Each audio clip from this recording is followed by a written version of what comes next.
All right. Welcome back. Actually, we're episode 199. Zach missed the 200th episode, but this is still going to be a special episode. So, The last of the hundreds. It'd be special if I was on Zach's podcast. I don't know what the fuck, how this happened. I was like, hey, yo, man, I'll be on your podcast, and all of a sudden you're on my fucking podcast. It's like, hey, man, hey, you should come cut my lawn. Oh, no, you should come cut my lawn first. I'm in sales for a reason, Kevin. How did that work out? I didn't get closed on this bullshit. I don't co-sign this at all, man. I'm going to torpedo this fucking episode. Now I'm going to be a cocksucker because I got sidewinded. Well, I'll tell you what, we actually just filmed an episode yesterday, first one in a few weeks. So we're getting back to a good rhythm. So once we get on it back to a good rhythm, we'll have you on for sure. You know what that sounds like? Fucking like, oh yeah, it sounds like a bullshit. Like I should have a rebuttal lined up for that. It sounds like, let me talk to my wife is what I just heard. I was on his podcast. It's kind of like that. Yeah, Greg was. Greg was the first, I know you. The total not sales guy out of all of us. Fucking on a podcast about sales, and I'm not the first one that gets fucking called. Like, okay, you guys should fucking have a podcast about fucking guitars and then not invite me. Like, what the fuck, man? Oh, not that I know about guitars, but can you rip? Are you a good guitar player? No. Oh, wow. You got me excited there for a second. You can't play guitar? I can play guitar a little bit. Play it. Prove it. The fuck am I, a dancing monkey? Get out of here. I'm already getting fucking hit with a bunch of dancing monkey shit right before we get started. By the way, this is a sponsored podcast, everybody, that I just got informed about 8 seconds ago. So I'm going to hit you guys with a nice fucking sponsorship message, and then we're going to talk about what really happened. But I'm going to keep it real. I'm going to keep it a buck for y'all. Well, let's introduce our sponsor for the show. I hope it's fucking the local haircut place, because both of y'all motherfuckers look like you need a fucking trim.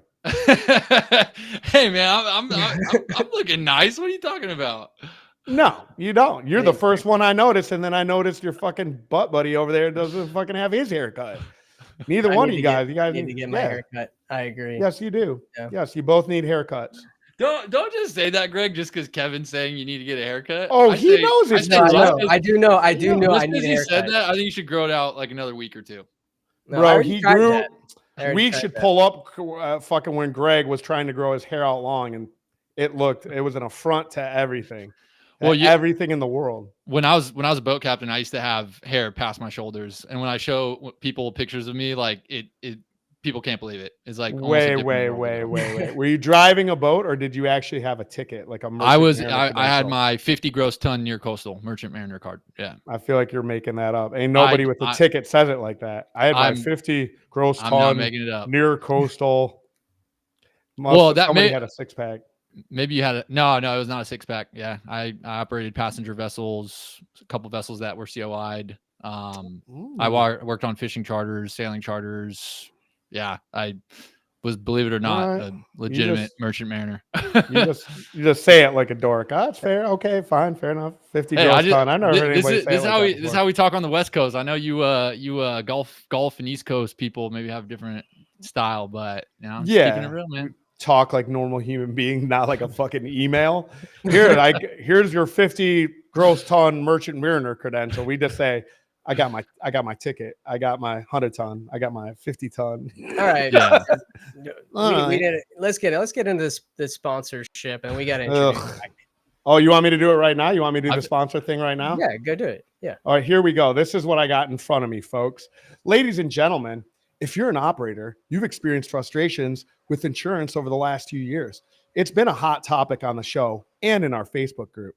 A few years ago, the team at Granite Insurance reached out to us and other operators to start changing that. They didn't come with all the answers. They came with questions. They formed an insurance advisory council, talked to tons of operators about what was and wasn't working, asked what they needed, collected real data from across the industry, and actually listened. Using all that feedback, they set out to create a solution, an insurance program built for elite water sport operators, elite. It officially launched about a month ago, and it's gaining traction fast. It fills coverage gaps, simplifies the process, and gives operators the protection and support they've been asking for. They've partnered with folks like AutoTrack and Take My Boat Test. Oh shit. To offer incentives to use products that make you a safer operation and get rewarded through discounts for doing so. More important than anything, they are advisors that understand our world, and are able to educate and provide us with resources to take control of our insurance costs, and Jesus Christ, quite frankly, may have saved the industry from heading somewhere none of us afford to go. If you want to learn more, connect with Chris Murray and PJ Hennessy at Granite Insurance. PJ Hennessy, that's his last name.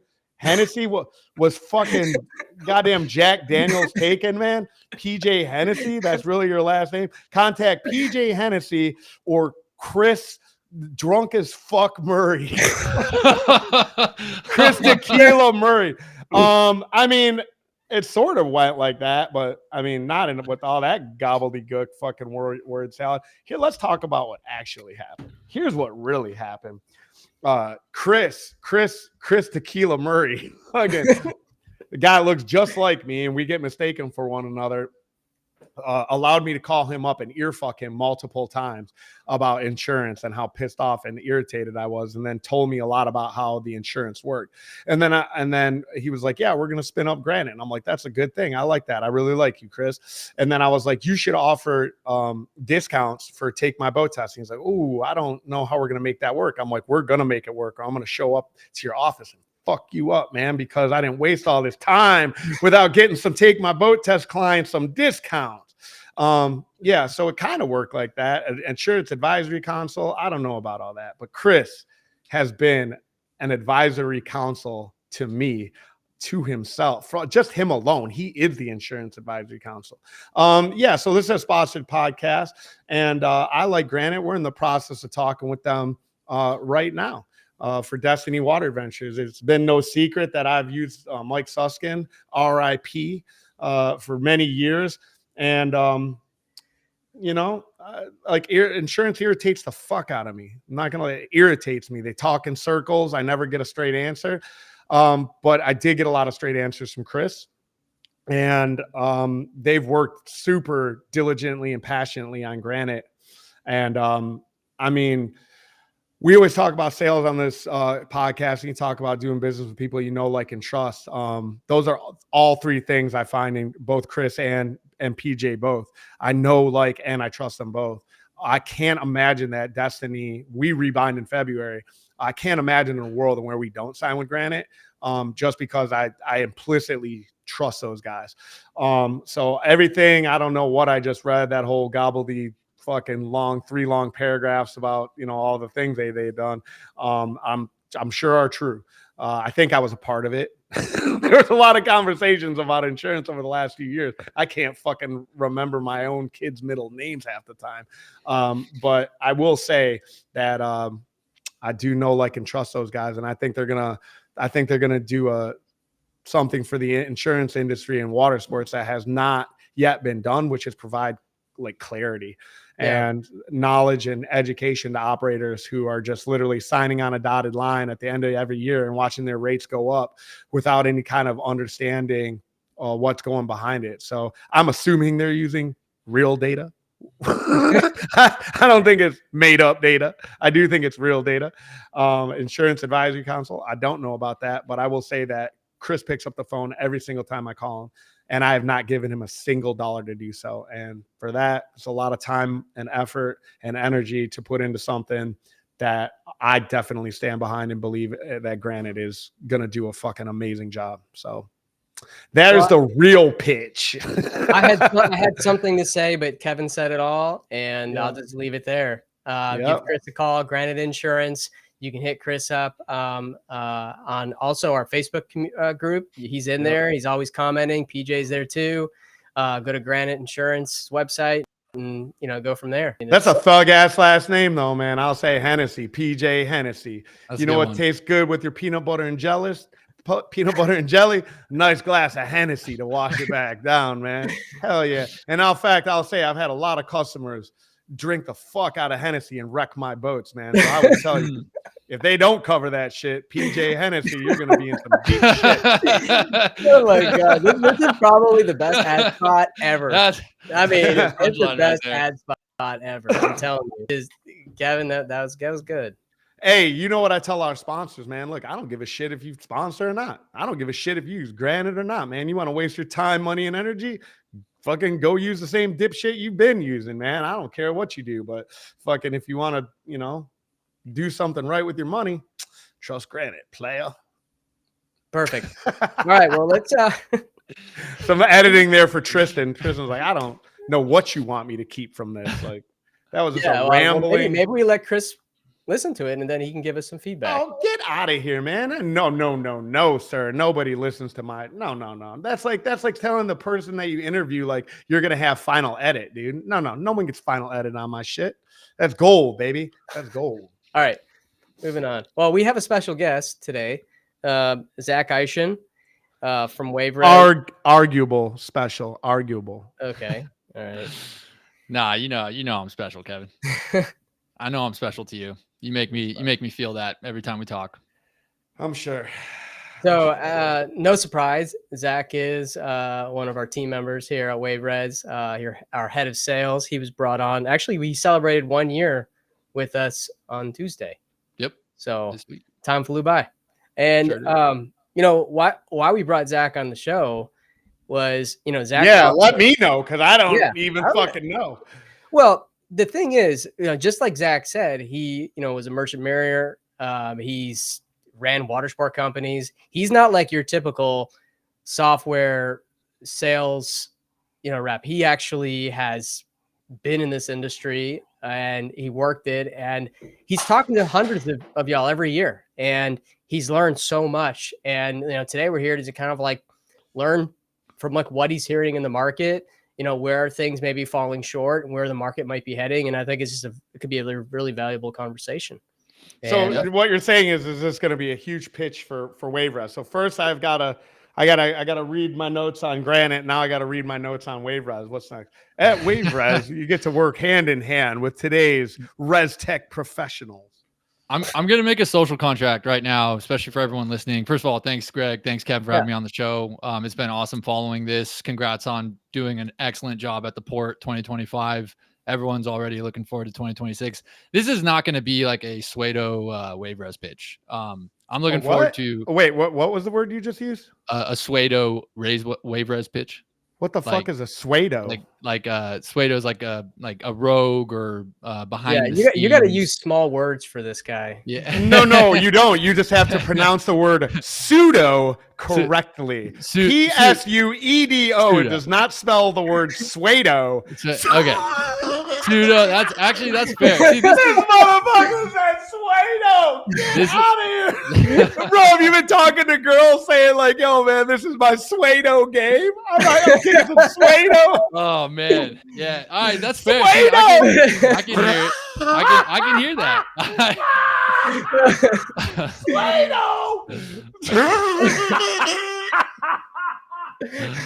Get it out.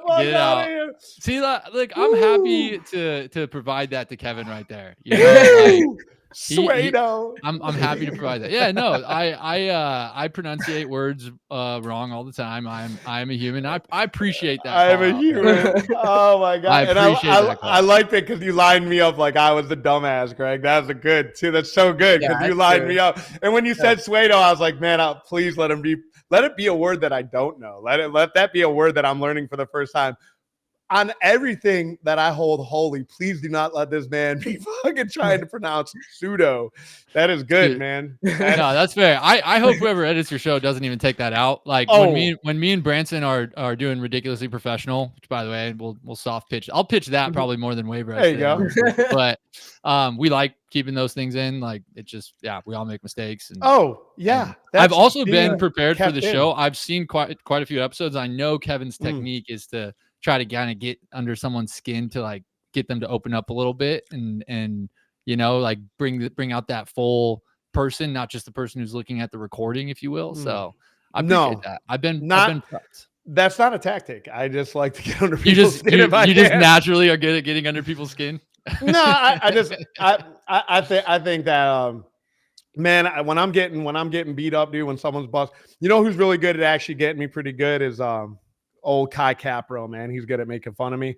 And I love it, bro. Like I love like a build up dramatic making fun of somebody like oh my God, like we're just gonna take it to the next level because I don't know, I feel like you got to take a lot of fucking thought. You know what I mean? Like if you're gonna really get after somebody and make fun of them, you got to really like kind of like dissect that person, and it takes like time and energy to actually like get to know somebody on that level. If you can fucking make fun of them, and if you can actually get them, and when they're like, "Oh, you got me," I appreciate the just fuck like out with of it. Agatha Trenchball. You know, you got to really put time, thought into. I was cracking up that whole time, by the way, when it came to the Agatha bit. I thought it was funny, but I mean, I was just, it just didn't even like it landed so far for me, so far away from like my understanding because I was on stage too and I was already hella nervous. And like it just wasn't like really connecting in my brain the whole time that it was him. Like even when he pulled the Scooby-Doo mask off, I was still like confusion, man. I was in the confusion zone. I was like, I don't even know what's going on here. I was genuinely hoping you would just like let out a massive like laugh and like, you know, kind of go with it, because that would have been like the cherry on top. But I feel like you got so defensive about it. No, I wasn't even defensive. I swear to God. Like I was just like, killed what? the joke a little bit. It would have been hilarious if you were just like, that's funny, you know? And I wish I would have had that for him to be like, oh, nice work. You know what I mean? But it confused me so much. And then I was just like, that shit wasn't even funny. You know what I mean? Like I was just like, that shit was dumb, dude. Like it didn't make me laugh. Like you didn't get me. Like I'm actually all the time, effort, energy, and money you put it, not money, but you know what I'm saying? Like all that you put into that, and you like it didn't even like hit me like a baseball bat across the face. Like, but it was really good. You know what I mean? It just, if you're gonna go to that level, you gotta have a, you know, I don't know. Yeah. We'll talk about it. You know what I mean? Like I've thought a lot about that. I really have. I've put a lot of thought into that. He's thinking about how he's gonna get me back next year. Yeah, I'm. And I mean, if you're listening right now, I'll give like a quick 1 minute. So I pranked Kevin with Agatha, you know, Agatha Trunchbull, the principal from Matilda. I made a fake account in a fake company, and I basically told Kevin that he's going to get fined a bunch of money. And then I started sending him like fake II images of him and Agatha Trunchbull having kids and stuff like that. Yeah, it went over for like 2 months. And but I had never seen the fucking movie though, man. Like you got to curtail, you know what I'm saying? Like the joke, like America's movie. Like everyone's seen it. I'm 47 years old, man. You know what I mean? That movie came out in the 90s. Yeah, every kid. I mean, you had kids. All my kids have seen it like a million times. Late 90s, right? Like maybe 98, 99. No, 95. It came out. Was I mean, 1990. Look that shit up. Was it 95? So yeah, I was born in 95. I remember watching Matilda, but I definitely didn't see it when it came out. No, Matilda came 1996. So I was 18, bro. I was 18, man. I wasn't watching Matilda. You know what I mean? I was watching Girls, man. You know what I mean? Like I was out having fun with my friends, bro. And I'm just like, what nerd, bro? It's like fucking, you know, why don't you give me some Harry Potter shit would have probably landed better. You know what I mean? At least I know that reference. You know what I mean? Trunchbull. I didn't know how to pronounce it. I was like Suedo down there, fucking like, I was like trunk H bully. You know, I was like, who is this? You know, I couldn't even pronounce that shit, man. All right. Pseudo. Bro, you are fucking, you are Suedo from here on out. This is not going to be a pseudo WaveRez pitch. Yeah, no way. To it. I'll be like, this is my boy. I'm sure everyone's wondering who this like I even am and why I'm. Yeah, let's get into the intro. Zach. So we got Zach Suedo Eischen. However, I don't even know how to pronounce it. Your last name is the Suedo of my vocabulary. How do you pronounce that shit again? I use this technique. It's like the two body parts, your eye and your shin. Eischen. Yep. What is that? It's actually it's German, but the Eiche is a river that flows through Luxembourg, which I'm actually a citizen of Luxembourg. A little fun fact about me. So I look at that is a legit putting of your name.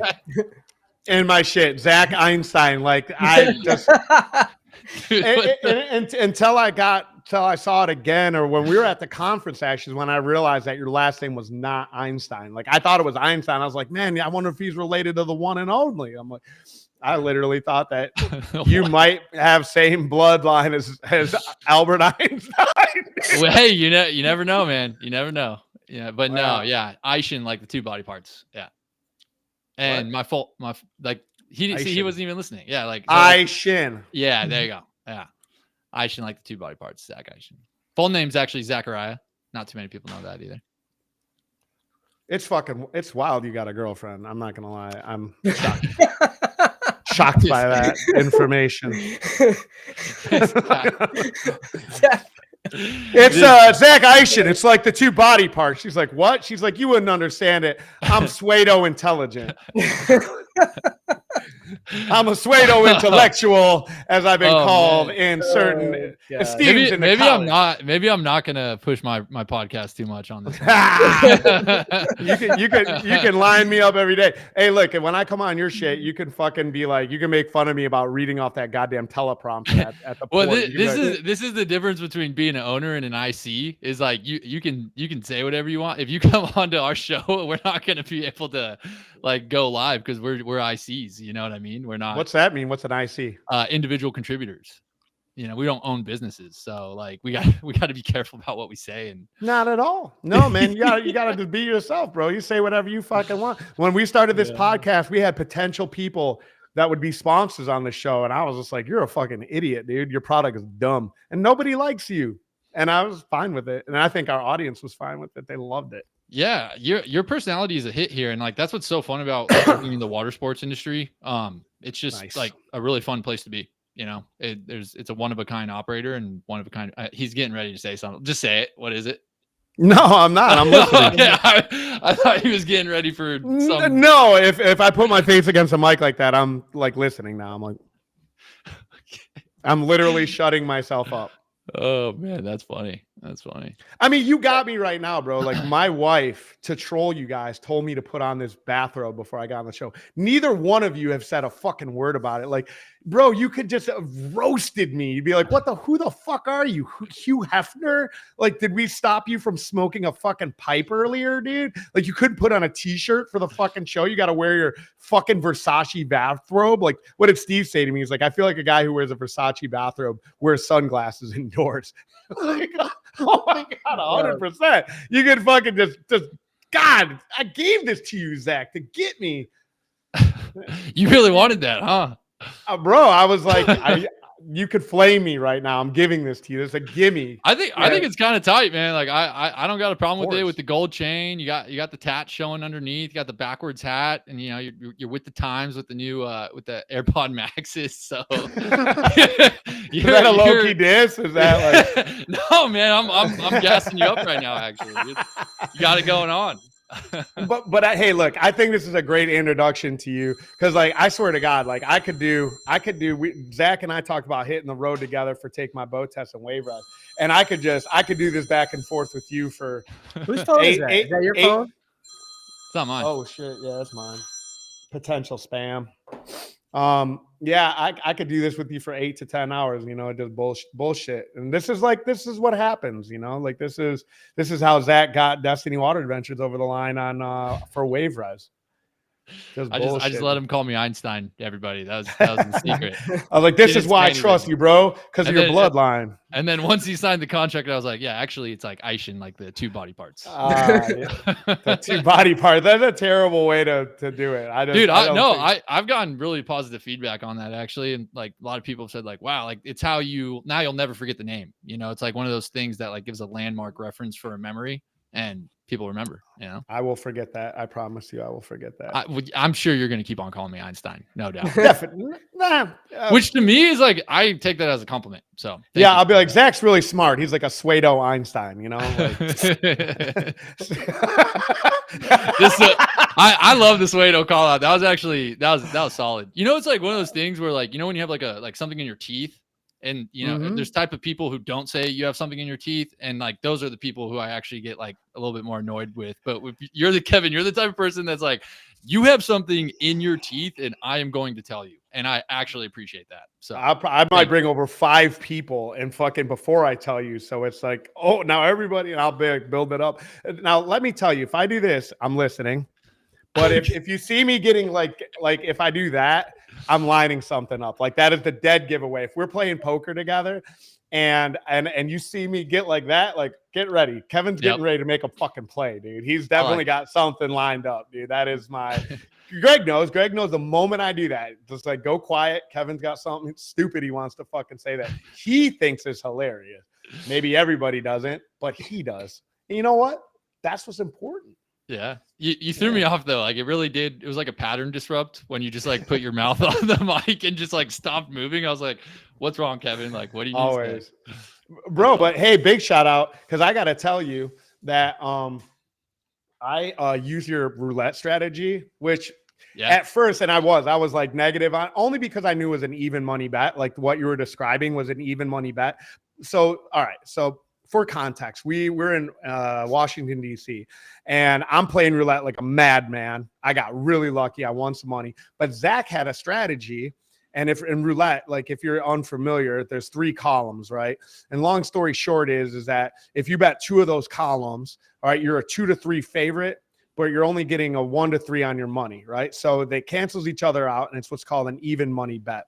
I wasn't articulating at the time you were telling me that, but I was being negative about it. I was like, yeah, but the one thing I didn't take into account was the psychological component of winning more. So yeah, you're going to win more and you can pad your stack using that. And then it's just a matter of like when you go on that run of losing. And then though, again, long story short, it's the even money bet. If you're 2 to 3 winner and you're getting 1 to 3 on your money, it just cancels each other out. Like eventually, and that's not taking into account the 2 greens. Anyway, long story though, but it feels good though, because you're winning more than you're losing. And if you know when to put the pause button on it, and you can kind of hit that flow and, you know what I'm saying, like walk away with even like a 20, 30% ROI, you know, so I was just betting in Vegas, like 500. I kept in front of me and I was betting like 50 or 100 each time on your 2 column strategy there. But because I was winning whatever it was, 25 each time, it did allow me to pad my stack. And you were right. You're absolutely right. It was like, this gives you maybe like enough, like a little bit of house money to maybe make some more aggressive bets where you're an underdog, but you're going to win more. And just again, psychologically, it felt good. I never left it though, bro. I never left that strategy. Like I never got like, oh, I'm going to get loosey goosey now and start playing the numbers. I would just, if I got up 100, 200, then I would just take a chill. I would sit back, maybe play the colors, you know, play red, play black. And then I would hit on those. And it was nice, dude. And I'm going to continue playing like that. That was good on you. Good on you, Einstein. I appreciate that. So let me give you some context on like the flip side of that story. I was golfing with the WaveRez client. And I got a text from Kevin O'Neill that just said, you were totally right. And here's doing with the mic thing. That's so strange. Oh, sorry. No, He likes hearing it. It really throws me off, man. No, but you're good. So I get a text from Kevin O'Neill. We had me and the WaveRez client had caught up with another twosome on the golf course, and they we were talking at one point. Kevin, your name came up. I think I might have actually blurted it out to my playing partner at the time. I was like, dude, Kevin O'Neill just texted me and said I was right. And I didn't know what you were talking about. And then you get some like this random person that we're golfing with is just like, Kevin O'Neill said that you were right. and he just couldn't believe that this random person got a text from Kevin O'Neill saying that he was right about something. And so anyways, when you sent me that text, that's what was happening at the time. And so it gave me a little respect, I guess, amongst the playing partners at the time. Yeah. So, I tell Greg he's right all the time. You know what I mean? I don't admit defeat on the fucking podcast. That's just, I'm in that regard. I like Trump. You know what I mean? That motherfucker just says he's right all the time, no matter what, even if he's proven wrong, no matter what. And then he's just like, no, I'm right. And I like that. But then when the cameras go off or the mic gets turned off, I'll like shoot a text or make a call. I'll be like, you know what? Upon further introspection on that, you're actually probably right. And it actually happens more than you would imagine, like 80% of the time. And then I come on the next podcast and then I spout that shit off like I made it up. And then they're like, Kevin's a fucking genius, dude. I can't believe he came up with that. Like, no, regurgitating data is part of the game, man. Real data, like you get with granite. Great product placement there, Kevin. Chris and Hennessy are going to be absolutely stoked. Yeah. Tequila and Hennessy are going to be good. So tell me, man, like let's I'm stop hogging the airtime. I appreciate you blowing me up. And that's a good tactic for you because now it makes me want to talk more about you. Right. I feel like you did that on purpose. So like, you came from, are we allowed to talk about this or can we talk about your corporate background? Yeah. So you were a 50 gross ton captain on a sailing fishing boat, but in the interim, you got some initials for it over at Peak Pro. What was your title over there? You're like a BCT over at Peak Pro. Yeah. Let me give you I'll give you guys a quick story if I can take the floor for like 30, 45 seconds. Yeah, at least. There he goes with that's gonna throw me off, man. It's like baby with pacifier. Like that's your pacifier, you know? Like you're in Greg, how often do I do that? All the time. All the time. I just gotta get used to that. Yeah. So anyways, I actually got into the maritime industry by being a boat detailer. So I worked for a company called Seaforth Boat Rentals here in San Diego, California. I cleaned boats and basically I cleaned for Andy Kurtz. Andy Kurtz, yeah, that was my first. I didn't know that. Yeah, Andy Kurtz. He probably won't remember me because I wasn't with that company for too long, but I remember him well. He was my first boss in the maritime industry, and I cleaned the charter fleet for Seaforth. And I remember they would go out like so often, and I was like 19 at the time, and I was like, man, I don't want to be the guy who like cleans these boats. I want to be these captains who are like taking all these, like to your point, Kevin, like bachelorette parties and bunch of meeting new people. Like it was trying to be PG with it, but it was attractive to a young lad, you know? And so immediately then I was like, I'm going to do what it takes to become a boat captain. So then I started working for actually, you're going to see a pattern here in this story, but I started working for Seaforth's competitor, Action Sport Rentals, because at the time Seaforth wasn't giving me a chance to be a dockhand, which would be like the next step in my progression. So I went to Action Sport Rentals. They let me be a dockhand, worked for Stephen Pennard, Gary Pelzer over there. And I quickly did all my like sea time and everything on the side. And meanwhile, I was working my way up for Action Sport Rentals. And I eventually became their assistant general manager and oversaw all their systems. So they were using Fair Harbor at the time. And we were going through a period where we wanted to switch, and we switched to Peak Pro. And I was the person in charge of making that switch. And then basically what happened is, 2019, 2020 happens. I had heard all this buzz about trying to get into tech. That was a really good place to be and a really good place to grow your career. I had been a boat captain for about 4 years at that point. And, the ticket expires every 5 years. And I was starting to actually be like, man, I want to pursue a career in tech, but it would be really cool to pursue a career in tech that's like aligned with my passions. And all of a sudden I saw an email one day that Peak Pro was hiring BDRs, to your point, which is business development representatives. For people who aren't in sales, that's kind of like the entry level position to get into sales. I had made a good connection with the sales rep and onboarding rep at Peak at the time, and they gave me a referral. And a couple months later, I was making cold calls for Peak Pro. And that's kind of where my whole career in tech started. And it led to Greg finding me. And that was a really good fit because WaveRez is obviously serving a vertical that I'm not only really passionate about, but want to expand my career in. And it made a lot of sense. So my background in water sports with my background in sales was a good fit for Greg here at WaveRez. And Greg, we've been crushing it ever since I started. Yeah. And there's a lot more work to come. But that's a little background to my story. Kevin, I'm sure there's like 3 jokes you have lined up to all that. I'm ready to hear them. No, I mean, just a couple things. One thing is, so all the letters, man, you gotta watch it with the letters when you talk to us, man. Not, us like dumbass fucking operators like the ICP and BDR. Now, when I pull that shit out, my peers think I'm slick. They're like, Kevin knows a lot about business. When you pull it out, they're like, this little shit He's smarter than me. Yeah, I've gotten that. I've gotten that my whole life. And I don't mean to come off that way, but it's just, Acronyms. Well, you stay away from the acronyms, man. It confuses guys, you know. Kevin likes the word CLV. He likes to throw CLV out there.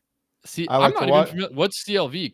Contract customer lifetime value. Oh, customer lifetime. Yeah, he likes to use that one. It's so easy. That's not me. That's this one right here. That's this guy. Really, I think you might be Alex Hormozy's biggest fan. I really like Hormozy. I think there's a lot of cool stuff that I love Alex Hormozy. I mean, I think he's been so smart and about like his business and about taking that whole industry and just flipping it on its ear. And I mean, just putting his money where his mouth is. But yeah, he talks about the customer, the CAC, cost to Jesus Christ. Client acquisition cost. Yeah, there you go. CAC to CAC to CLV ratio. And it's just something like I never really thought about until he like kind of framed it, because everything's marketing for him. They're selling marketing, they're marketing. It's like, it's nothing but marketing, right? But when you look at it in the context of water sports, I think it's really interesting, because as that cost continues to rise and your margins shrink, and if you look at it as like a one-time purchase type deal, then it's like, all right, well, I made 20 or I made 18, but it's going to cost me 20 to acquire. And I think there's a lot of pieces on the board you got to sort of like move around, keeping that front of mind, because we constantly are paying to acquire. And so, yeah, it's just an Alex Hormozy thing that, you know, I mean, I'm not using it to sound smart. Just, you know, fuck, I can't even remember what the CAC stands for. Well, I gotta say, let me ask you a serious question, Kevin. Do you want to acquire small CAC or big CAC? Are you all about acquiring CAC? I want to acquire cost to acquire a customer. You didn't even frame that right. That doesn't even make. It's a great question, though. Yeah, it's a great question. It's actually like it's not a great question, because it doesn't make sense. It's a legitimate. That's a legitimate question. Like it'd be the same way if I said, "Hey, which one of y'all remember that?" You'd be like, "What? What does that even mean?" Yeah. What do I want to acquire? Small CAC or big CAC?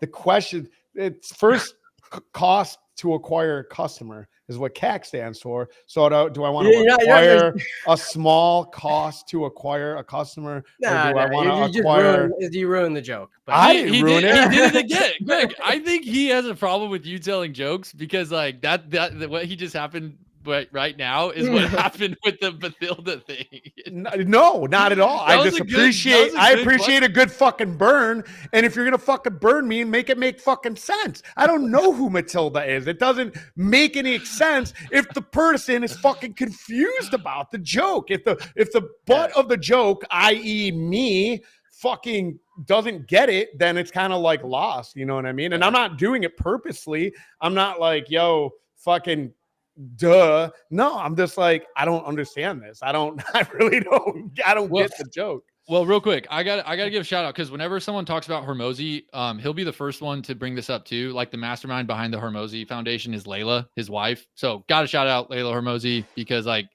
Alex is actually more so just the face. Layla's the brain behind the whole operation, and he is the first one to admit that. I think he's gassing his wife up, dude. I'll tell you what, get married, dude, and then don't give your fucking wife credit for all the shit, and fucking see how long that fucking lasts, dude.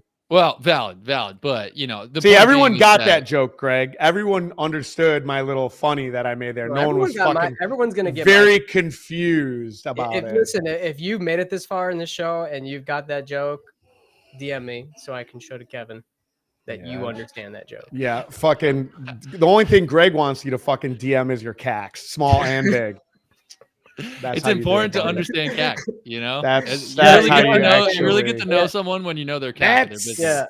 It's how you deliver that joke. But honestly, you should know your CAC. I mean, seriously, all businesses should know their CAC.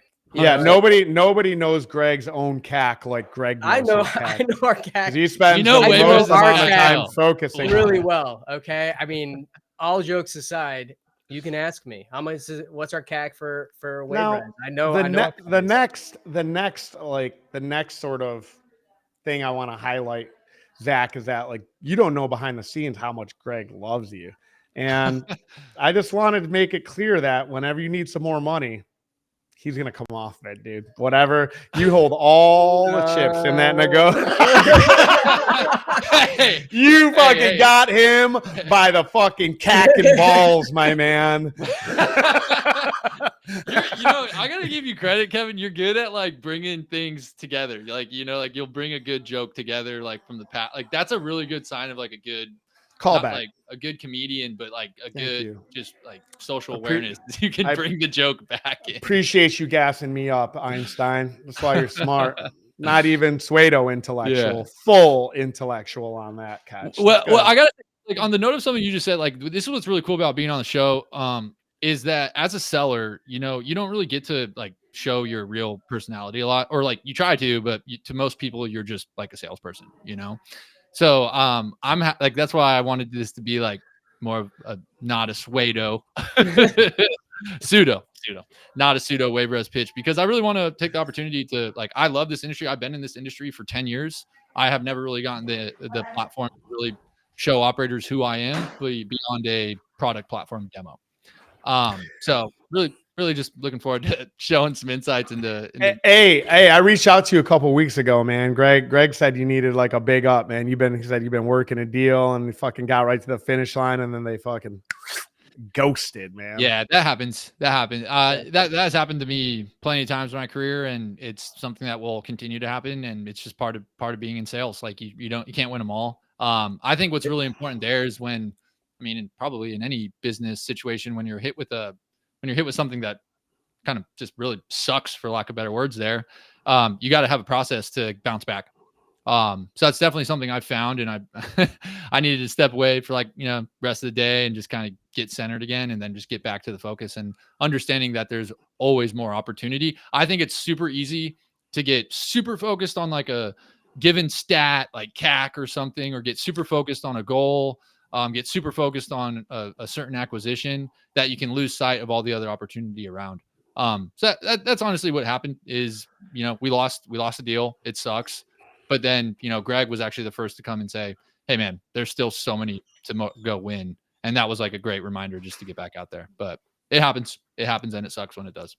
Yeah. And we should be. Now here's the thing for everyone listening. If your employees don't get upset when they lose a big deal, or if let's say that their customers didn't have a great time and maybe they, feel like there's something else they could have done. Like if they're not getting upset at themselves just a little bit, or that just should raise a little concern. Like 100%. I'm happy that my employees like feel like, that they feel like the way Zach did, like, because they care so much, and, they want to make it better. So like, that's what we need more of. Like your team should give a shit. Dude, is Kevin making a phone call right now? What? I can hear the phone ringing. Yeah, my wife was walking out of the door. I wanted to turn her and walk back in, and I was gonna. Yeah, it's pretty good. I can't believe you fucking heard that. Because if I text her, I know she's not gonna answer. That's awesome. You're like, is Kevin making a fucking phone call right now? That's hilarious. No. Kevin is like a big catalyst to my ADHD. Like it really kicks in when Kevin's around. But no, yeah. Yeah, Greg, I had a request for my wife real quick, and she like just walked out the door to pick up my kid, but probably fucking already sailed. No, I think like, and I've been trying to harness this in myself a little bit, is not be so bothered by things, because I let everything fucking bother the fuck out of me, like from the smallest thing to the biggest thing, and I think that it's also been like, what do you need? My keys? Oh, they're gonna be in my bag. The Louis Vuitton bag. Yeah, like circle back. That's what I bought with my winnings, man. I really wanted this bag, but I didn't want to spend the money on it. And then I made enough money in Vegas to buy this fucking great crossbody Louis Vuitton bag. And so like, I owe you at least a drink or your first buy-in at our next gambling. Thank you. Yeah, sure. Yeah, I owe you. No, because that's something I've, but to the point, like, so something I told Greg, and I don't know if this was the catalyst or if it had been itching the back of his brain, but I think I was like giving you a hard time about that betting strategy.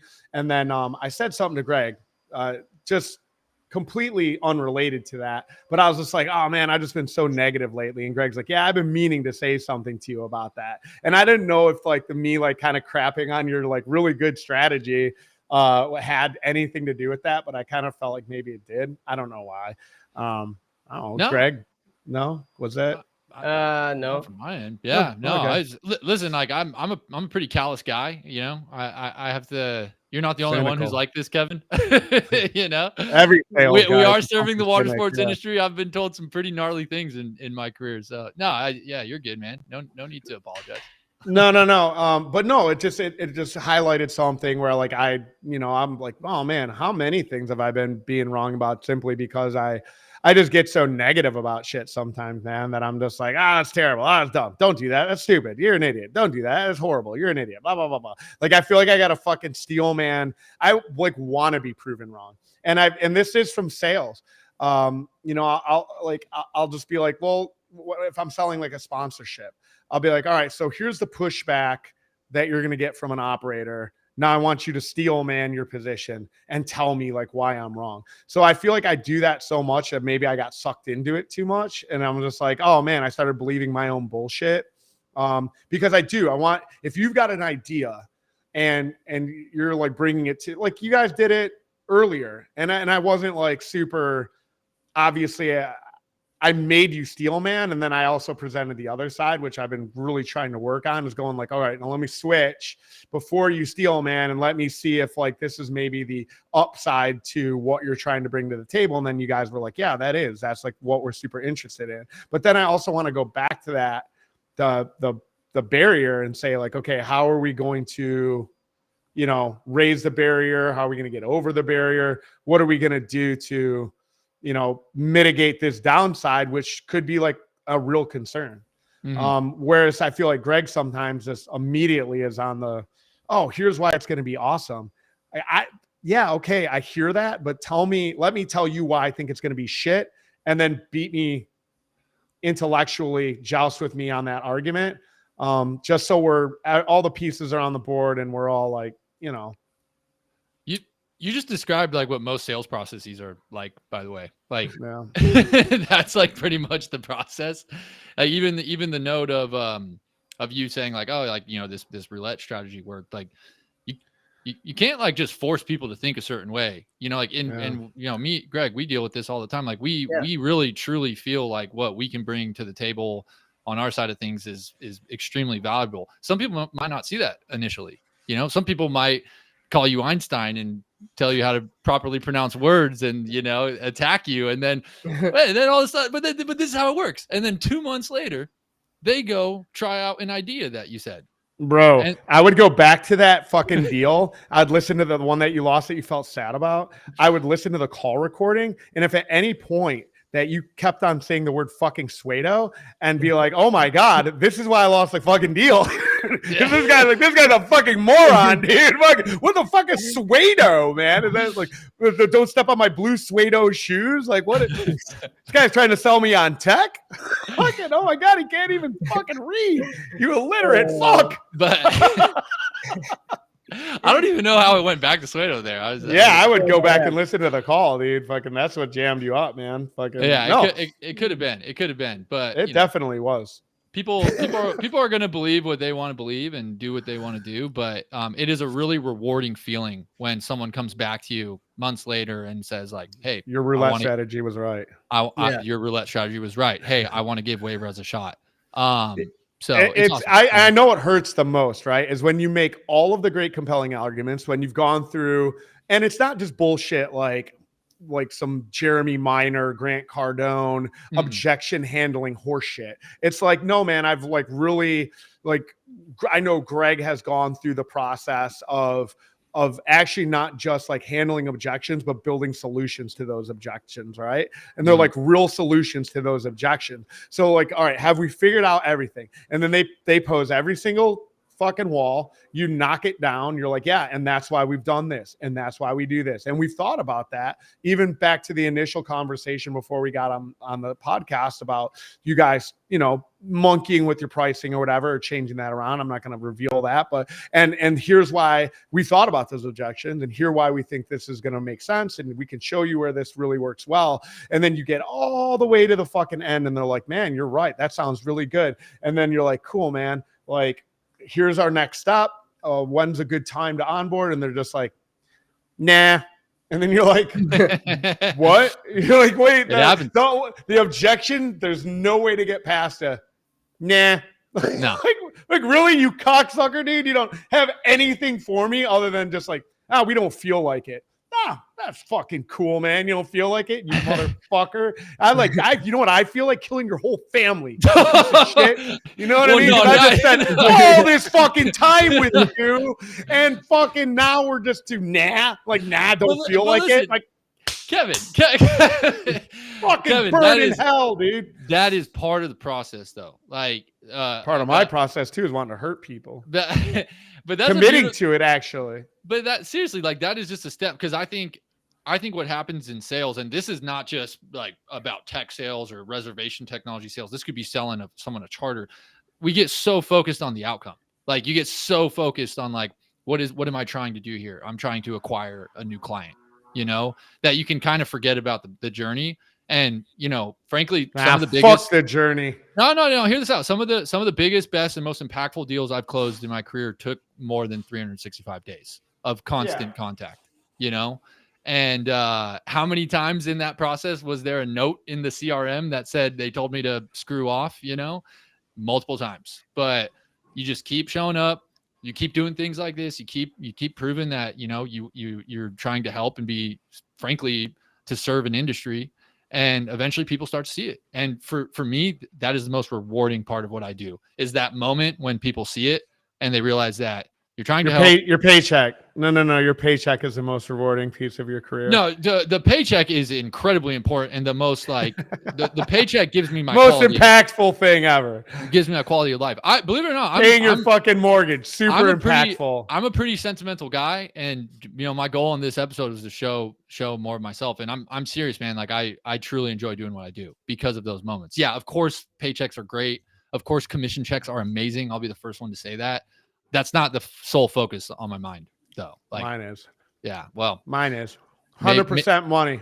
Maybe I could be better at that, but yeah, it's. And look, let me little brother you a little bit on that topic, and again, I might be the little brother. I'm perfectly willing to admit that. I might text you later and be like, I was wrong, but at the end of the day, for me, it's like, look, man, I am trying to make a fucking impact. I can't do that without dollars. Fucking point blank, fucking period. You can't invest more into WaveRez to overcome those objections without the dollars. You can't bring on the Einsteins of the world without making the dollars, without making the sale. At the end of the day, it's like, I'm not taking your money and running. I'm not like taking my money and going like, fuck you. I'm taking your money, and then I'm going to build something even more awesome to keep that fucking flywheel going. All right. So you're fucking NAS and you're fucking the fucking impediment, right, to what I'm trying to do, which is actually fucking help you, dude. Believe it or not. True story. I want to pay you more commissions on TMBT. WaveRez wants to increase conversions on the checkout side. Like, that's our fucking goal, man. And I said that at the conference too. Like, listen, motherfuckers, I actually need you to go buy back there what these guys are selling. Why? Because I want them back next year. What's that going to do? Bring more of y'all here. What's it going to do? Rent more fucking boats, rent more jet skis. It's all a fucking one big circle. But we need to come off our checkbooks. You need to not, I'm scared. I don't like sales. I'm worried. Like, all of this fucking negative Nancy horseshit, which I'm completely guilty of, it slows the process down. It fucking slows the flywheel effect down. And at the end of the day, dude, it's just like, yeah, we're going to get the fucking deal done. It's not like, no, I'm not going to forget about you. No, man. In fact, like, if more so, I'm going to think more about you. I'm going to think more about those objections. I'm going to think more how we can continue to serve you and create a better product and help continue making your business run smooth and better. And, you know, it's just like, it turns out I do give a shit. I say that. I say like, I don't give a shit. I don't give a shit if you fucking, but it's like, so hard because it's like, yeah, I'm here to help you. It's like, I don't mean I don't give a shit. I don't 100% need you. You know what I mean? Like, I feel like you need me more than I need you because this is my mindset. Like, I don't know that we're both thinking like this, right? I don't know that we're both trying to serve a greater fucking good. I know that I emphatically want to help your fucking business because it helps mine, right? Full 100%. Stop transparency. 99%, I'm a greedy fuck, and it's going to help me. However, it's also going to help you. And if I don't help you, then it's not going to fucking help me because you're going to go on to my competitor. You're going to walk next door. You're going to tell me to go fuck myself if I'm not helping you. So, help me help you, put some dollars on the fucking board, get the deal done, stop dragging feet so we can just keep it moving, man. Because it's like the whole entrepreneurial ethos is like fail fast, fail often. It's back to Alex Hormozy, man. He fucking just talks about volume, dude. Just putting in the volume, constantly going. And I give so much credit to Greg because he's so like that. Greg's just like, I don't just fucking get it done, dude. Just get it done, get it going. Let's sell it. I don't want to think about it. Sometimes I'm like, let's think about this here for a second. Like, is this the best thing that we can do? And Greg's like, I just want to get it done. I just want to get it done and execute and move forward. And when it does take 365 days or more, when the sales cycle does slow down, all you're doing is just fucking slowing down. Like if you're 40, 60, if you're like, man, I just need a couple more phone calls. I need to feel good and fuzzy inside. Like if you're going to get there, just like do it, fucking do it, move forward. And then if it sucks, then just, you know what I mean? What do you call like sunk cost fallacy is something that people back to the whole betting ethos, right?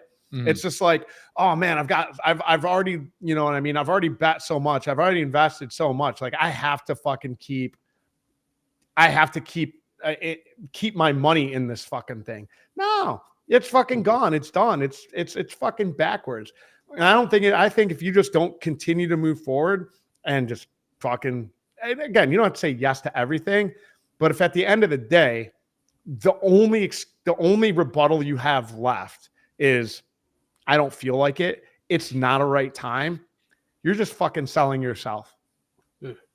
Yeah. Well, on that note, fuck you. I say when we fucking end. I feel like I didn't even get to like talk that much on this. Yeah, that's kind of how it is. But anyways, Zach, any closing thoughts? Well, I learned a lot today. I learned how to say the word. I learned how to say the word pseudo. No, yeah, I really appreciate you guys for having me. WaveRez is going to continue to be there. Like, we're going to continue to show up and show this market what we're about. And for everyone out there, next time you get a phone call with the 619 area code, go ahead and pick up. Let's have a quick conversation. Doesn't need to be a weird talk. Like, let's just talk about your business and see how we can help out. It'd be better if it was a weird talk. Hey, if you see a 619, forget the one. Let's make it weird. There you go. Yeah. Whatever works. I can meet people where they're at. That's the name of the game. Hey, Zach, I love your energy, dude. All, full stop, man. I think you're a smart guy. I think you're a really positive guy. I think I've seen you bring a lot to the table for WaveRez. Hey, shit, dude, you wouldn't have got us across the table if we had to fucking wait for Sir Greg's a lot over here to get it done. Yeah, answer Zach's call and trust the WaveRez team. I don't know what to say more than that. If it's if it's fucking now's not a good time, fuck you, man. Burn in hell, dude. That's what I say to you. Fucking piece of shit. Lying motherfucker, dude. You're a liar. Just like, oh, that's a good time. You fucking pussy. I love it. Tell them all what we're really thinking, Kevin. All right. And hold on. Before. Okay, all right. One final stamp here, man. For the three people that made it this far, go ahead. Yeah, listen. And they have made it this far, you know what? Because they're like, Jesus Christ. Kevin is on one today. He's in his bathrobe. He's was currently not at all prepared for this podcast. He was late, a fucking psycho. And I'm telling you, man, they're coming for Kev, buddy, but they're staying for Einstein. They stayed for Yeah. you. They might Yeah. have come for me, and I do talk a lot, but they stayed for you because maybe you're a man of few words, but they're impactful because you care, and we Yeah. love you. I love you, big dog. I appreciate that. I appreciate that. Kevin. I appreciate that. What's Cool. wrong with you, always. Greg? Why are you so As fucking quiet always, today? Keep it No, up. I'm quiet because you guys are talking, and I'm just. you know you're feeling under the weather. I would say Kevin is talking. Yeah, I mean, I got my one joke in, It was a and good that one. was it. It was a good one. It was a terrible one. I liked it. Honestly, my joke was real good, and I think I'm gonna get It a lot of wasn't. good responses. You could trump that up all you want. That joke was fucking terrible. No, that was Horrible. And I hope, joke. Tristan, I you really hope edited it people out. comment. I really hope people comment and ask like, what do you think that was a good? I thought Hey, that you know was a what's good funny? joke. Everyone's gonna know. They're gonna want to research their CAC after they learn about it because it's actually an important metric. Which they should. So there's They actually there's an importance behind this. Yeah, everyone should know their own CAC. End of story. Yeah. And as always, keep it awkward. Keep it awkward.